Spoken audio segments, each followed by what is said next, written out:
Today I'll be showing you how to use this Turtle Wax headlight lens restorer to take your dirty headlights from this to looking smooth and glassy like this, no oxidation or dirt.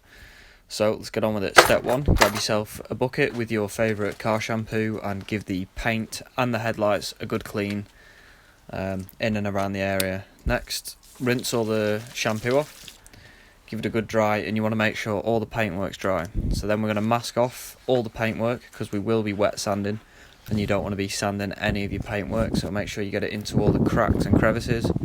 Next, you're going to want your clarifying compound and put it onto a microfiber cloth or an old sock, which is what I've used, and you want to apply it as you would a normal car polish, so in circular motions, applying it in a thick layer. Make sure you cover the whole headlight, and as you can see it's pulling off quite a lot of oxidization and dirt already. And once you've applied it all, you want to wipe it off with a clean part of the rag. And then after that, it's on to the sanding. So you're going to use the green pad first, which has got a number 1 on it, and the spray lubricant. You want to make sure you cover up all of the headlight with the spray and make sure you drench the sanding pad as well. And then you're going to start off going left to right with horizontal movements on the first sanding pad. Again, make sure that as you're going through, you're keeping it wet as you're going along, and the worse your headlights are, the longer you want to stay with this coarse sanding pad. Next, move on to the brown or grey pad that's got a number 2 on it.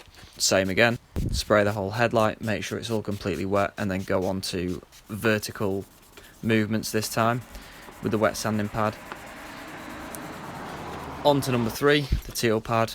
Again, same process. Obviously I was doing it for a lot longer than you can see on the video, and this you're going to start wanting to do diagonal movements. It's worth saying as well, whilst I'm doing each step on the video, I'll go to my second headlight and do it there.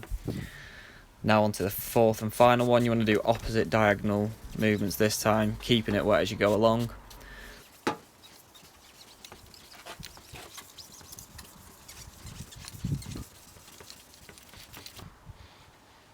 Make sure the headlight's dry. Onto the clarifying compound. Managed to find a microfiber cloth this time. So again, you apply it as you would normal car polish, a nice layer.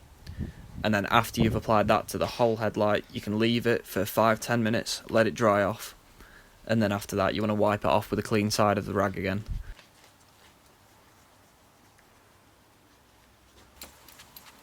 It won't look clear at this stage, and that's what these next wipes are for. You've got the first lens base coat wipe, and you want to make sure you're covering the whole headlight on this. As soon as this is open, it starts going off, so you want to make sure the other headlight is ready to wipe at this stage. So I fully completed this headlight, went to the second one, did that with the same rag, wait for that to dry off, and once that's dry, you put this sealant wipe on, and that's when it'll start to become that glassy finish like a new headlight. So you want to make sure you coat the whole headlight in this again. Do both headlights at the same time. And then after you've done that, leave it. It takes about 24 hours to set, but you'll start seeing the results straight away. And you'll see it go from, this is how bad my headlights were, and they look almost new. It's still not perfect, but it's on a budget, and it's only for $9.99, and these are the results that you can have on a 20-year-old car.